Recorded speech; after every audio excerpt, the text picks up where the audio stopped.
Hi అండి. ఇవాళ మనం బొబ్బట్లు ఎలా చేద్దామో చూద్దామా? ముందుగా వాష్ చేసుకున్న శనగపప్పుని ఒక పక్కన పెట్టుకోండి.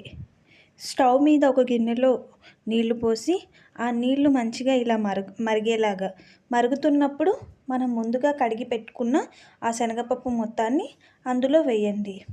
శనగపప్పు కొంచెం ఒక 5 మినిట్స్ బాయిల్ అయ్యేటప్పుడు అందులో ఒక 2 స్పూన్స్ ఆయిల్, అలాగే ఒక హాఫ్ టీ స్పూన్స్ పసుపు వేసామంటే మంచి కలరు మంచిగా బాయిల్ అవుతుంది. 70% శనగపప్పు ఉడికాక మనం ముందుగానే దంచి పెట్టుకున్న బెల్లంని అలాగే ఇలాచీని అందులో వేసి ఉడికించాలి. శనగపప్పు నానేలోపు ఇలా మైదా పిండిని తడిపి ఉంచుకోవాలి. మనం ఆల్రెడీ ఉడకబెట్టుకున్న శనగపప్పుని ఇలా మిక్సీ వేసి ఉంచుకుంటే సరిపోతుంది. మనం తడిపి ఉంచుకున్న మైదా పిండిని చేతిలోకి తీసుకొని కొంచెం చపాతీలాగా చేతిలో ఇలా చేస్తూ మనం ముందుగానే మిక్సీ పట్టుకున్న పూర్ణంని ఒక బాల్ షేప్లో రౌండ్గా చేసుకొని ఆ మధ్యలో పెట్టుకొని మొత్తం క్లోజ్ చేసుకోవాలి.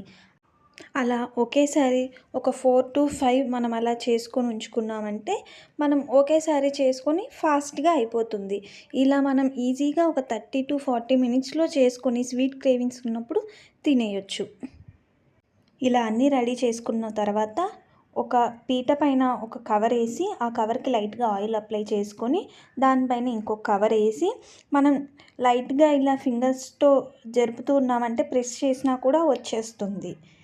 కాకపోతే ఎక్కువ ఫోర్స్గా ప్రెస్ చేయకూడదు. లైట్గా అలా ప్రెస్ చేసామంటే ఈజీగా మనకు కావాల్సిన సైజులో బొబ్బట్లు అనేవి రెడీ అయిపోతాయి. అలా రెడీ అయ్యాక 1 by 1 స్లోగా మనం మీడియం ఫ్లేమ్లో స్టవ్ ఉంచేసుకొని కాల్చుకోవచ్చు. మన టేస్ట్కి తగ్గట్టు గీ కానీ ఆయిల్ కానీ ఏదో ఒకటి వేసి అలా ఫ్రై చేసుకోవచ్చు. అలా 1 by 1 అన్నీ ఫ్రై చేసుకోవచ్చు. స్టవ్ మాత్రం మీడియంలోనే ఉంచుకోవాలి. హై ఫ్లేమ్లో ఉంచితే మాడిపోతాయి. ఎప్పుడైనా స్వీట్ క్రేవింగ్ వచ్చి స్వీట్స్ తినాలనుకుంటే ఇలా ట్రై చేస్తే చాలా బాగుంటాయి. ఇప్పుడు మా అమ్మాయి టేస్ట్ చూసి రివ్యూ చెప్తుంది.